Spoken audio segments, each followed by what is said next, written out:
Hey, this is at best mediocre, where we're tryhards at video games and training, but most of the time we're just having fun getting beat up. Today I wanted to talk about Marvel Rivals' new zombie mode. It is a temporarily available game mode that's been out since October 23rd, obviously in time for Halloween, and it will be running until November 14th, I believe. So you still have a few days to finish up the game mode if you haven't already beaten all of the difficulty levels. Let's backtrack for a second. Rivals itself has been out for close to a year now. It's gotten a lot of mixed reviews due to its engagement based matchmaking, which basically forces wins or losses so that the games are a lot quicker and you're more likely to keep queuing up. But the problem is obviously then you are stuck with teammates that essentially, it's not skill based, right? So then because it's to force wins or losses, then you're either stuck with teammates who don't know what they're doing at all. Um, there's a lot of threads online that's talking about how you're getting put into bot matches and stuff.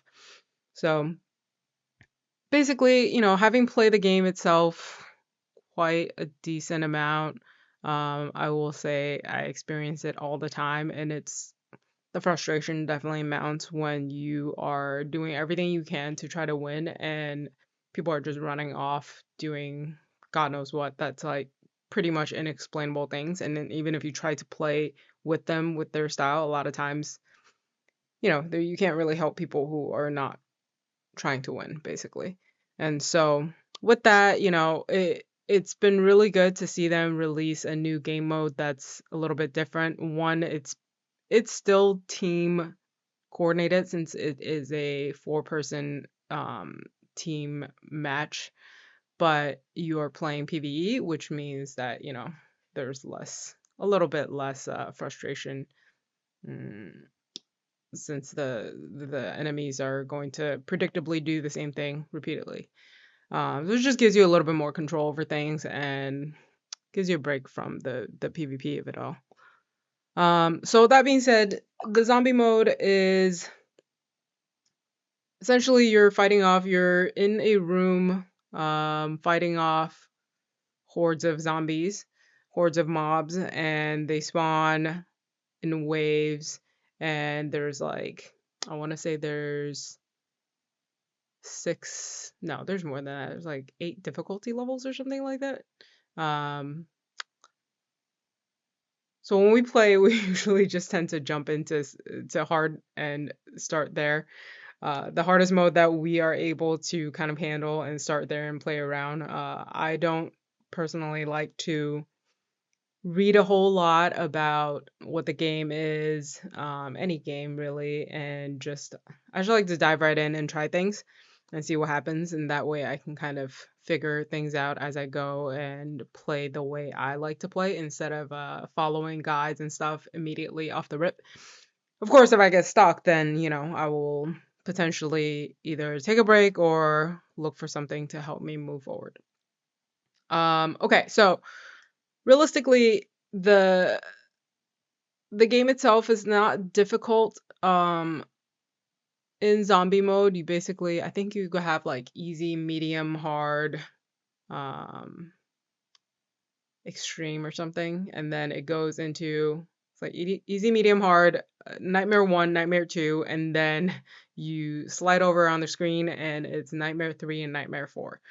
Um, what's interesting is that the different difficulty levels pretty much scale as predictably, for the most part, until you get to nightmare 4. So as you're going through like nightmare 1, 2, 3 from hard mode, just testing it out, the difficulty, like you just get more mobs, things hit a little bit harder, etc. Everything's okay. And then when you get to nightmare 4, everything pretty much one shots you. And so it completely changes the game. The scaling just goes out the window essentially. We've tested with building full HP and it really doesn't make that big of a difference. So let's go through the difference between the zombie mode and the regular mode a little bit, and then if you still haven't beaten Nightmare 4, um, we'll go over ways to potentially help you do that. Okay, so starting out in zombie mode, you are in a small map and you are limited to 5 different characters rather than the full array of characters that you're normally able to play. So in this mode, you're able to play Thor, Blade, Magic, Jeff, the Land Shark, or the Punisher. Um, the difference between this mode and the normal quick play and comp and whatnot is that essentially you can kind of build the characters out into 2 different paths, leaning heavily towards one of their ability play slash play style versus another ability. For the most part, it seems like most characters kind of just tend to go one route, and that is generally more successful. And then with that route, your abilities change a little bit as well. So as far as Thor goes, you're pretty much building into his blue talents. Um, don't ask me the name. I never remember the names of any of the abilities, but if you're playing the game, you'll know that he has either red abilities or blue abilities that you can kind of build into. It basically powers up powers up specific abilities. So generally you're building into blue to enhance his what's called the awakened state. And then essentially you're just going to be shooting out projectiles the entire time so that you don't have to go run into things. With Blade, generally that is known to be the most OP character. That is the one I started out with as well, mostly because we already know that Blade as a character has built-in lifesteal.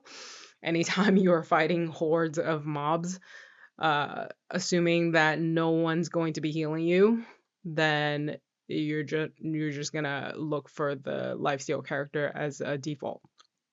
At least that's how I play. So then with with that, you're pretty much just building into lifesteal, and there's not a whole lot of different things to do because he has his slashing ability, he has his dash and his ult, and essentially you're just gonna build into the slash with the lifesteal and just attack as fast and as much as you can, so that you keep yourself topped off. And then if you get to magic, you basically build into either full on Darkchild, which is 100% uptime on her ult, or you build into zero Darkchild, you just normal magic. And with full on Darkchild, you have increased damage but lower health. With normal mode, you have more health, slightly lower damage. Well, you have improved damage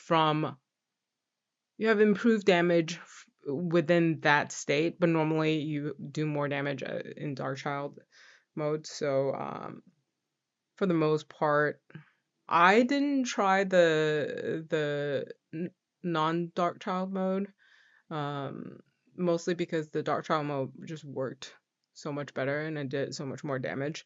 Although I will say that the issue with Darkchild mode is if you don't get the right blessings, which we'll go over in a second, you're kind of screwed in the higher difficulties. So I'm still looking to test that one out and see if I can get magic working by getting the lifesteal cards in Nightmare 4 and actually beat Nightmare 4 on magic, because so far I've not done it on her. Okay, and then I'll get back to Jeff in a second. Punisher, pretty straightforward. You're essentially just constantly firing off your main weapon. I don't think anybody builds into his shotgun realistically. I think everybody just builds into the spray and pray. And you basically build into that and get cards that help you essentially aimbot headshots. And then you can ricochet bullets and whatnot to do a little more AoE. But otherwise, Punisher, His turret is a little bit different as well. You don't sit in it, you kind of just set it up somewhere on its own and it automatically shoots. So it's basically like a pet. Doesn't have a lot of health, so you want to set it up somewhere that mobs can't easily access. There's a little wall in the middle, off to the side a little bit, where you can put it on top of that, and for the most part, it just sits there and shoots things. If you put it anywhere else, um, I've definitely played it where I put it behind me because I will build into lifesteal and then I can sit in front of the turret where I'm absorbing damage and healing myself up so that the my turret can just shoot past me and not get swarmed by the mobs. All right, so the most interesting one to me is Jeff the Land Shark. All right, Blade is obvious, like Blade is S tier in this, and there's no argument here. Anyone who's playing it, who's played this mode even once or twice, you can pretty much already tell. And it's all over the threads too. If you're looking for any tips or tricks or whatever, everybody knows Blade is just broken in the mode.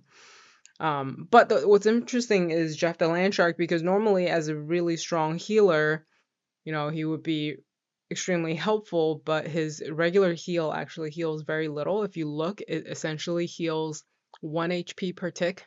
And if you're building more, if you're building into like thousands of health, then it just takes way too long for him to actually heal up. Um, Funnily, there was one guy that kept trying to heal me with his regular heal, and honestly, I really wanted him to stop because the sound it makes, it just went on for like 10 entire minutes as he's trying to heal me, and it was like the most annoying thing. But the way, so everybody says he basically can't heal, but he can. He just heals differently in that. And I have tried it for a couple of friends who were just starting to play, so they were having a little difficulty surviving. And so I tried Jeff, and really the way he heals is instead of his bubble doing actual healing by itself, his bubble, you basically throw out his bubble, and your teammates can no longer pick it up to heal. And when you run through it, you can kind of push the bubbles around, right? And so the way for him to heal is that you essentially use his left click, his stream, to shoot at the bubbles, which fills the bubbles up and they grow bigger. And then once they reach a certain size, they'll pop. And when they pop, that's when they heal. So essentially, what needs to happen is you need to throw a bubble where you think your teammate will go to and shoot it with your left click as they're reaching it so that it would pop right when they're next to the bubble and they actually get healed. Yes, this is quite difficult. You do get some cards that can essentially allow you to throw extra bubbles so that you have higher chances of being able to heal people, but it is way more difficult to heal in this mode. Um, I feel like a lot of people, when they play it, they just assume he can't really heal, and they're just doing his dive charge through groups to kind of, it's called collision damage in this case. I think they're just mostly playing for damage, and everybody is just playing on their own. But if you know what you're doing, you can actually heal your teammates, and that's pretty cool. I always like characters like that where they make it more challenging to do something, and a lot of people just don't try to do it. Is it worth dedicated healing? I don't think so, honestly. I think it's like half and half. There are times where it can be helpful to not have your teammate die, and there are times when there's just not a whole lot you can do about it, and you should just try to help kill as fast as you can. Okay, so that being said, for the most part, you can pretty much, I think the easiest way to do everything up to and through Nightmare 3, you pretty much always need, well, for the lower levels, you can kind of play whatever you want. I think at Nightmare 2, Nightmare 3, you want at least one blade, mostly just because as you die, when you die, you do get you respawn if there are other players still alive, which for the most part is okay. But as you get to higher difficulty levels, more people are going to start dying, and then you have a self res that you can only do a few times before you run out, and then the game is over. I've never ran into it outside of Nightmare 4, so I don't think it's a huge problem, but I know like I didn't have a ton of issues playing it, except for when I got really tired and I just couldn't pay attention to where anything was. Um, but yeah, it's definitely easier to have Blade just run around. You basically just hold down left click and spam your ult and hit your dash whenever it's up. And as long as you're staying away from the mobs, the big mobs, melee attacks, you're pretty much good to go. And even the melee ones, yeah, pretty much everything. Not many things one shot you up until Nightmare 4. I think in Nightmare 3, you do have to watch out. So they have. Let's talk about the mobs. So the mobs basically are, there's the normal ones where they run around and attack. There are ones that crawl on the floor that bite your ankles. Um, Still melee damage. There are ones that are poison, and when you kill them, they leave a pool of poison that damages you. You just run out of that. There are ones on fire that when they die, they explode. So it's single impact damage there. And there are ones that look like they're throwing poop at you. Um, those are pretty annoying if there's a whole bunch stacked up and you guys just happen to not be paying attention and they all throw something at you at the same time, which has happened before. And that's unfortunate because you're not exactly getting one shot, but sort of, because when everything hits you all at once, the damage one shots you. And then there's the big mobs, which are called the Sentinels. They're like giant police looking characters that are holding shields. So if you hit them in the shield, they kind of block a lot of the damage. So you want to try to headshot them. Um, and then there are the bosses. With the bosses, you have, depending on what level you're in. So there's generally two bosses, but multiple boss fights potentially. Okay. Um, they either spawn a Namor, which then drops a bunch of squids, and you kill enough of the squids. So you basically, like, he's in the air, you can't damage him. And then you kill his squids, and when you kill enough, he drops down, and then you can DPS him, and then he tosses his ults down constantly that knocks you down. Um, the thing is, once he drops, you essentially just want to focus DPS him because if you try to kill the squids, it's just not fast enough. It's kind of not worth it. And with all the self healing and whatnot, all the lifesteal, you essentially just want to DPS him down before the squids kill you. Um, for the most part, if you're hitting him, then you're healing up. But when he throws his ult and it knocks you down, then you are no longer attacking and therefore no longer lifestealing. And so that's pretty much how you die. The other boss is Scarlet Witch. Her abilities are generally pretty similar with a few added twists. Obviously, she doesn't do her ult exactly, but basically, she has her stun bubble, and then she'll single target attack people, and then she'll kind of send this multi hit single target homing missiles, essentially. I think you can sort of dodge them, but mostly you just want to try to heal through it. So it's kind of a HP check there. Um, and then she'll periodically go into this like frozen state where you attack her or she kills you. And then at the end, she goes into a crystal phase where she's frozen in place and you are just DPSing her, but she'll periodically spawn a crystal. If you don't break the crystal before the set amount of time, then it is a team wipe mechanic. So you pretty much want to be able to kill her before then.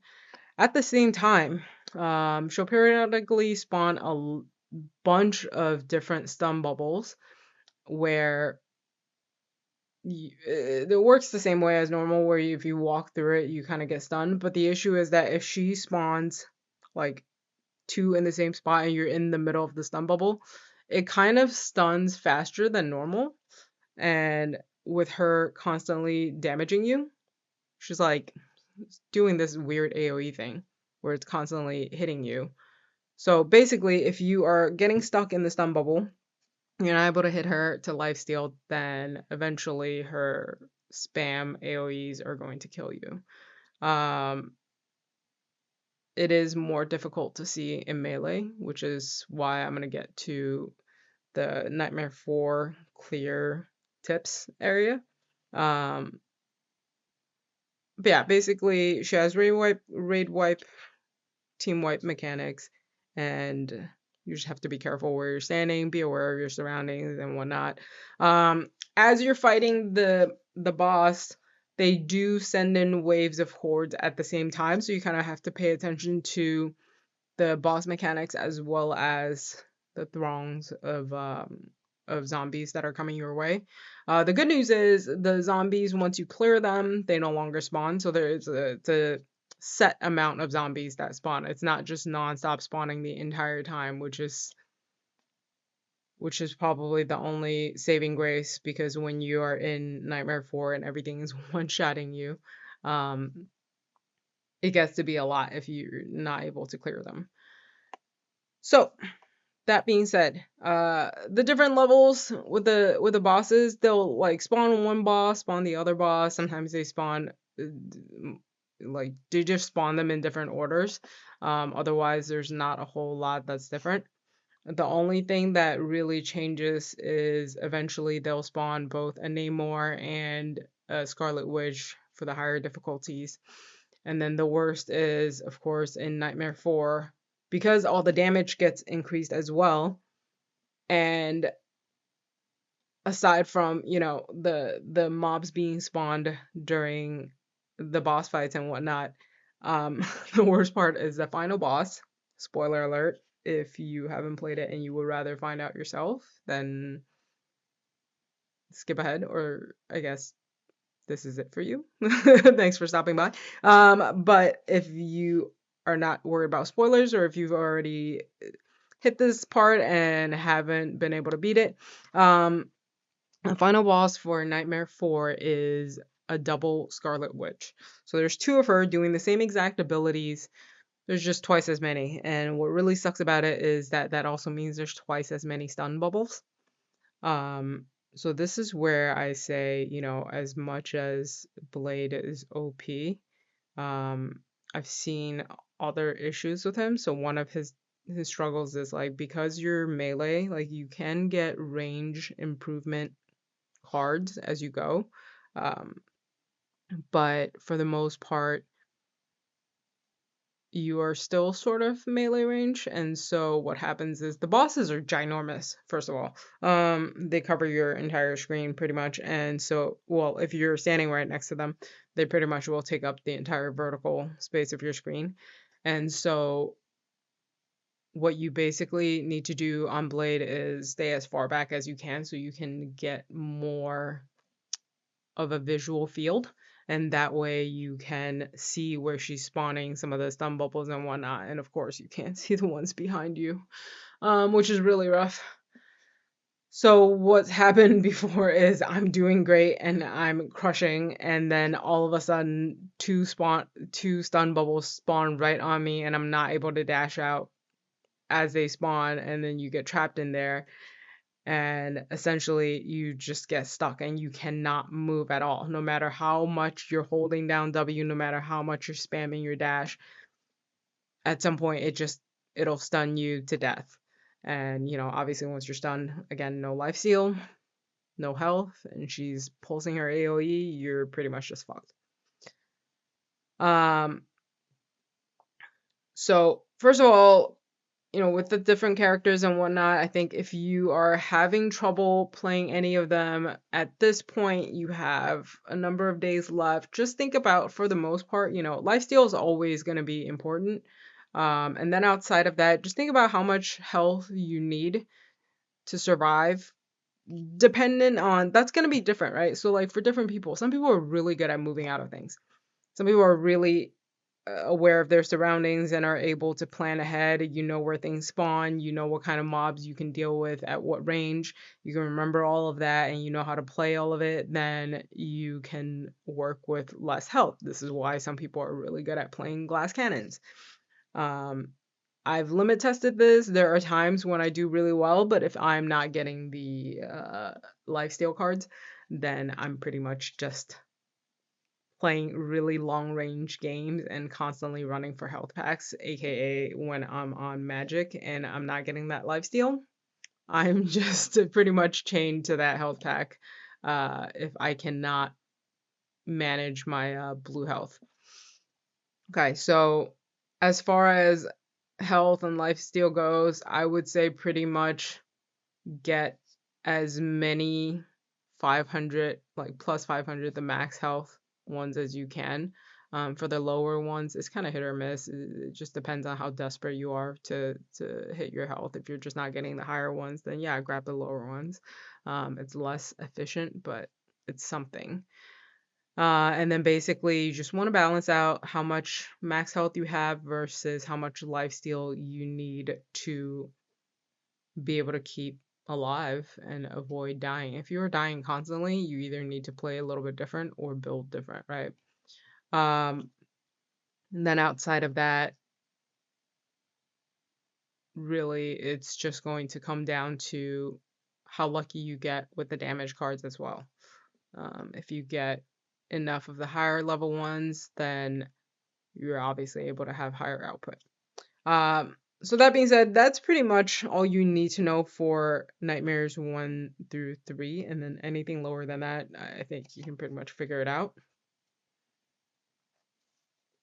Now, Nightmare 4, that is an interesting level because, like I said before, everything one-shots you. Even the lower mobs can pretty much one-shot you, or almost, depending on who you are, how much health you have, how you build. Okay. Um, Essentially don't get hit is the entire game, and now that's easier said than done while there are hundreds of mobs running towards you. And some of them do actually run, like they're sprinters. And the sentinels do a charge too, so you kind of have to get out of the way. So the thing with Nightmare 4 is you pretty much okay, so in order to figure out how to beat Nightmare 4, right? Yes, Blade is S tier, but like I said, the issue comes when all of you are stacked in the same area. Okay, if you think 4 melee characters hitting 2 Scarlet Witches at the last round where she's spamming damage, she's spamming stuns. If you are all in the same area roundabouts, she's gonna throw her stun bubbles in that same area, which means you pretty much are stuck running away from her, and she's still gonna damage you. So if you can't hit her, you can't stay alive. And if she's stunning everybody in vicinity, then you can't stay alive. All right. So for me, the way to beat Nightmare 4, I think the optimum setup to beat Nightmare 4 is 2 Blades, 1 Punisher, and 1 Thor.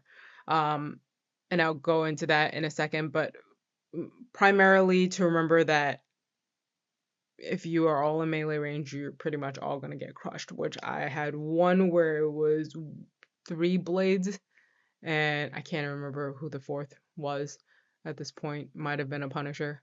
But 3 of us just got stunned to death all at once, and and it was game over. There was nothing we could do about it.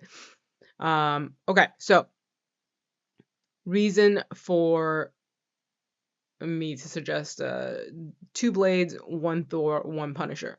So Blade is strong from the get-go all the way to the end, okay? There's no question about that. But like I said, if you're all melee, you're all going to get fucked. So realistically, 2 is good enough. Why? Because his single target damage doesn't scale as well.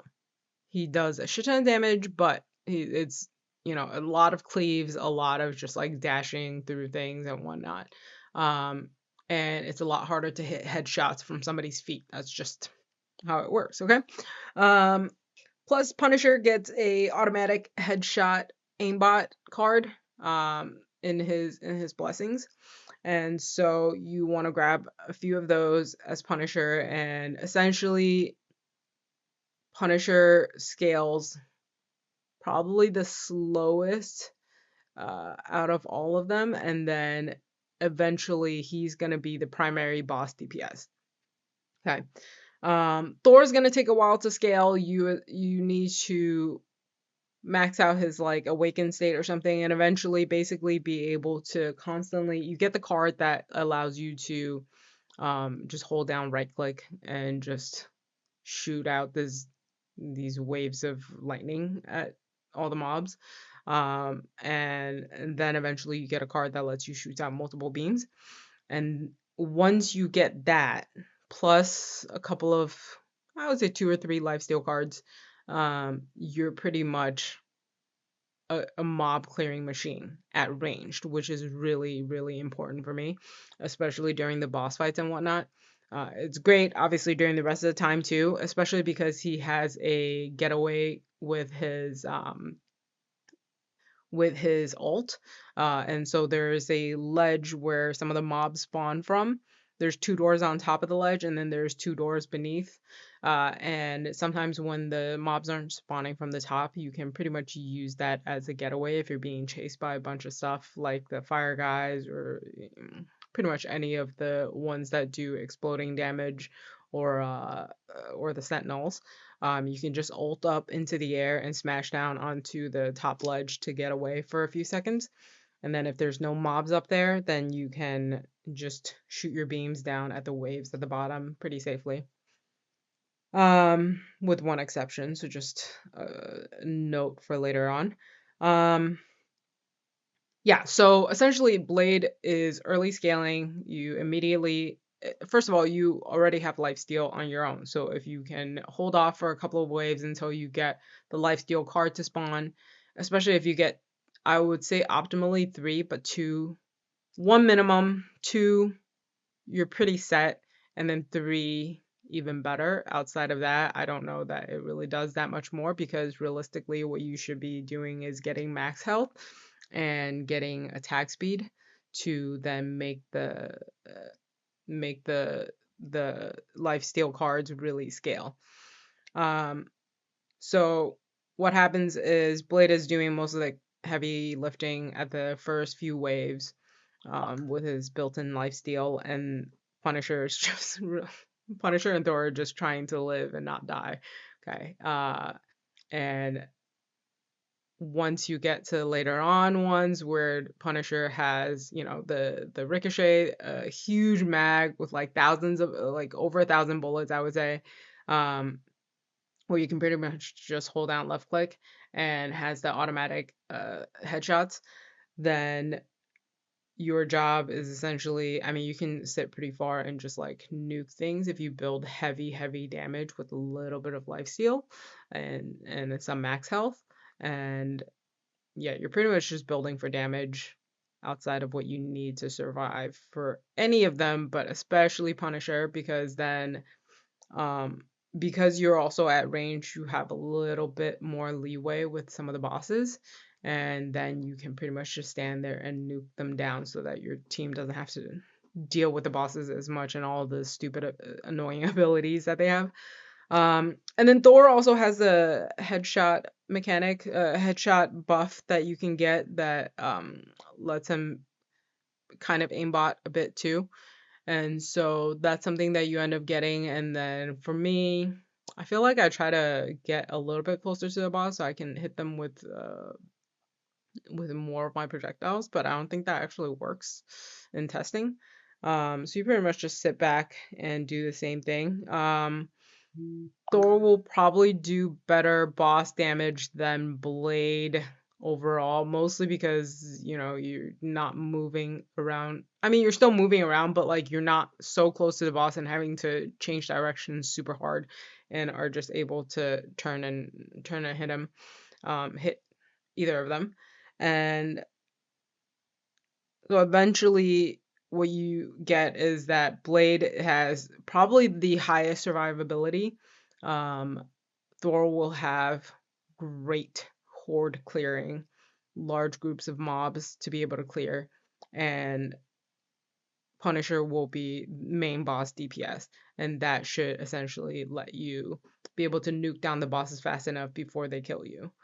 Um, One of the things to note is that if you do go on top of the ledge, whether as Thor or Punisher, or even if you dash up as Blade, is that um, the mobs can run in through the bottom doors and then come back out through the top doors, which I've seen them do a couple of times. I think like the first time they did it, I just didn't realize they could do it. So I saw them running and I was like, where are they going? And then all of a sudden there's a sentinel right next to me, just like one shots me. Um, so then the second time I saw him running in, I kind of expected it. I looked over and I see him running out the door and I just jumped down, which, this pretty much solves the problem, but just so you're aware. And then a couple things that really help. Especially I did this on Punisher, but I also did it on Thor, and that worked the best, which is getting the freeze card. Not so much for the explosion damage. So realistically, though, we'll get into all the cards in a second, but the freeze card really ends up being super helpful with crowd control if you can get it to proc enough. Okay. So that's pretty much the setup. I'm sure you can do it with like 4 blades if you're just really good. What I noticed with Blade is that for some reason every run there's one that does a massive amount of damage and everybody else does significantly less. And there are times that's me, there are times that's somebody else. I think what ends up happening is who it's like a matter of who's getting the good cards and then whoever is getting like first hit on the mobs or something, and it just so happens to work that way. Either that or just somebody is like significantly better somehow. um but it's pretty hard to tell why that is. I will say that has consistently been a thing pretty much every single game that I've played on Blade or like seen other Blades play. So yeah, like I've seen my buddy do way more damage than me, and then we group up with another Blade, and this guy just like blew him out of the water, and it has nothing to do with. I mean, realistically, you're all just standing there holding the button. Like it's not that different, like the playstyle is not complicated at all. So that's just something to note. That if you stack a whole bunch of blades, that it might not really work out because one person might just end up taking like doing all of the damage and the other person might not even be able to heal up as fast or whatever the reason is for that being a thing. Okay, so last thing is all of the blessings. Now I'm not going to go through all of them. Okay, but the most important ones is obviously max health. Anytime you lose all your health, we all know you died. Okay, so don't get to play the game anymore, and that's really sad face. So what you want to do is stack enough max health so that you hopefully don't get one shot. Towards the end, I've tested it out. No matter how, I think I had like 7k health or something, and I was still getting one shot by the sentinel. So realistically, you just can't go anywhere near them at that point. But you don't get one shot by the smaller mobs anymore, which is nice. Uh, and then there's things like the poison pools and whatnot. So the explosion will still one shot you, but at least some of the ankle biters and whatnot is more survivable and more ways to deal with them. So you definitely want your max health, at least to a certain point. Depending on what level of difficulty, you probably don't need as much. Okay. Lifesteal is just so nice to have. You do not want to be chained to that health pack, especially because there's one to be shared by 4 people.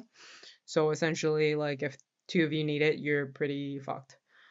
And then outside of that, so then there's a few aside from like your own character specific ones where it's improving damage or giving an ability a boost like cleaving abilities, or I think there's one for Blade where you're like spinning and throwing out extra attacks and stuff.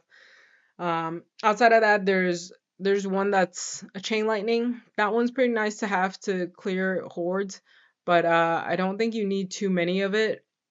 Ultimately, it's your attack and attack speed and attack power that's gonna be actually killing things. That one's just nice to have for a little bit. Um, what really, and then that one, I think the damage stacks. So that one's okay to put a few on, but for the most part, you want to choose your main ability damage boosters past main main ability buff. And what that means is, um, like for Punisher, you want a big enough magazine, so you'll want the duration of the gun. Um, you want a bigger clip up to a certain point, right? Like, because there's also a reload speed. Essentially, like, you're gonna be standing there holding down one button and making all your attacks is like super easy. And then past like 1,000 bullets, whatever, I don't find it any more useful because my reload's so fast that it really doesn't make that big of a difference. With Thor, same thing. You want your awakened state lengthened, but then you pretty much don't need it to be like permanent, because I would then, once I have it for like past 40 seconds, realistically, I start really like past 30 seconds, past 40 seconds, I pretty much, yeah, past like 40, yeah, 40 seconds ish, I start leaning more towards the damage cards. And then past a minute, I pretty much just lean heavily into the damage cards. And then if it's only duration cards available, I will take it for a little bit, and then past like minute and a half, 2 minutes, minute and a half, 2 minutes, I would pretty much start re-rolling the cards um, to get to go for the damage only cards. But also thing with Thor and with Punisher as well, somewhat. I definitely for Nightmare 4 really like grabbing the freeze cards. And the thing about the freeze cards, okay, is that every single freeze card gives you like a 3% chance or something to freeze, an additional 3% chance. But the more you spend the currency, so some of the cards, the higher tiered cards, the rarer cards will give you more damage. That is kind of what you want to go for. Like, you want the higher tier cards for the damage cards, for the duration buffs, for the ability boosters and whatnot, for even the lightning one, all of those for that max health, right? But the only thing is, for the freeze buff, go for the lowest cost cards only. Unless, of course, you're just not getting it rolled at all. If you need some more freeze cards and it's just not popping, the lowest price ones aren't popping up, then yeah, go ahead and grab a few. You're gonna want it anyway. But otherwise, if as soon as you see the cheapest freezing card pop up, grab that. And then the more expensive ones, if you've got at least a few already, then you can pretty much just ignore it and just ignore the more expensive ones and re-roll it for damage, okay? But if you're not getting it, essentially, so no matter if you get the cheapest one, if you get the most expensive one, you're gonna get 3% increased chance. So what that means is that you basically want to spend the least amount of currency to add the most amount of chances for freezing the mobs. I've gotten it to the point where a horde of like 200 mobs are charging out of a doorway, and I'm freezing them fast enough that I'm killing them before they're able to even really get into the room.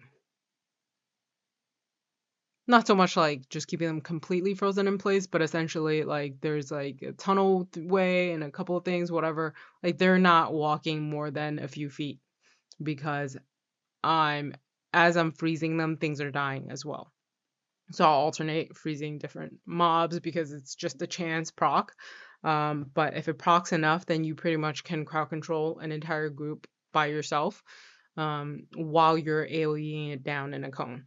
So that becomes really, really powerful. And especially during a boss fight, you can pretty much just peel off. So you'll let one blade help kill mobs, the other blade kind of just like dances around doing whatever. Punisher's essentially just sitting on the boss, and Thor and one blade can pretty much deal with most of the mobs, or like maybe both if you just want it to be faster clearing. Um, but yeah, that's pretty much it. So if you are having trouble, you still have what, 9 days? The game mode goes away November 14th, I believe. Either the 14th or the 14th might be the last day. You might have to check on that. But if you haven't beaten Nightmare 4, try that, okay? Try grabbing a couple friends if you play with friends. If not, see if you can convince the randos to pick characters that are helpful. Or what I would really suggest is that if you want to beat it and you're just not able to and you're only playing Blade, I would definitely suggest you switch to a Punisher or Thor. At least learn how to play both of those in like Nightmare 2, test it out, get pretty good at it, get pretty comfortable at it, and then that way you can kind of just fill. And if there's two blades and somebody picks a Thor, you just pick a Punisher and go to town. Right? You're gonna get carried through the most of the game, but if they know anything of what's actually going on, is that towards the end you're gonna be the one to kill the boss ASAP, and they're not gonna have to deal with it as much or for as long. Okay. Um, Last thought is this is an interesting mode, and I was talking to a friend about this too, where I think what might end up happening is like because the PvE system is already set up here. I think one is, you know, there's 5 heroes used here, right? So there's definitely this is basically like a good precedent for them to come up with another game mode using a similar system, which they'll probably do. You want to be efficient with your development, right?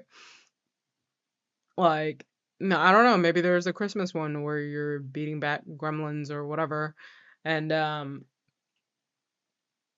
you would just build the same way for a whole different set of characters, right?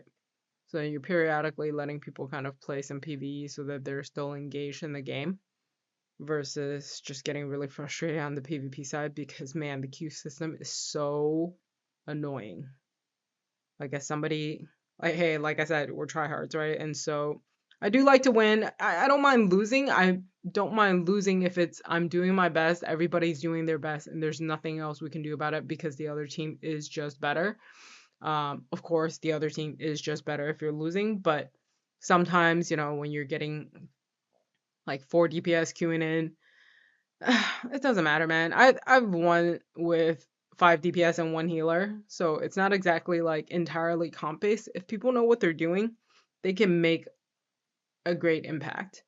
But if people are just like, if you're playing healer and people are running behind walls and have zero clue how to time their own cooldowns and their getaways and whatnot and can't read the scene, they're running in 1 versus 6, like there's nothing you can do to help these people. Even if you say it nicely, there are times where I'm like, hey guys, I can't heal you past a wall, okay? You're gonna have to come help me. Or I'm like, I can't heal you if I'm being jumped by 2 dives. So either everybody come back and help me, or nobody's getting healed and I'm not throwing a fit. I just cannot help you. But there are times that communication just doesn't work. So I think it'll be really nice to see if my guess is they will use this again. They will do some similar PvE mode again, and that would be pretty fun because, hey, who doesn't love Marvel characters, right? I mean, we all watch the movies. A lot of people are nerds and fucking like to read the comic books. I've read some comic books in my day. I'm just not super into reading comic books. But I do like the movies and I do like the characters. The gameplay itself is quick and snappy, pretty simplistic. Um So it's like the game itself is fun, the queue system's not, and so having a PvE version allows me to keep playing it. I'm okay with that. You know, I get that they're making decisions that they think are the best, but ultimately, like as a gamer, as a lot of gamers are giving the similar feedback of that, hey, this queue system kind of sucks and is ruining it for me, and they're saying like, we hear you, but we're not gonna do anything about it, is pretty frustrating. So if their solution is to just create a PvE version to kind of keep us around, I will play that and maybe play a little bit of the PvP until I get too frustrated. Um, but yeah, so that is zombie mode. Um, if you haven't tried it, try it out. If you've already tried it, curious to know what you guys think. Feel free to drop a line on that. I do hope they bring out a few more PvE game modes, maybe some different ones as well. That would be pretty fun. Um, but that's all I have for today. Thanks a lot for listening, and I'll see you next time.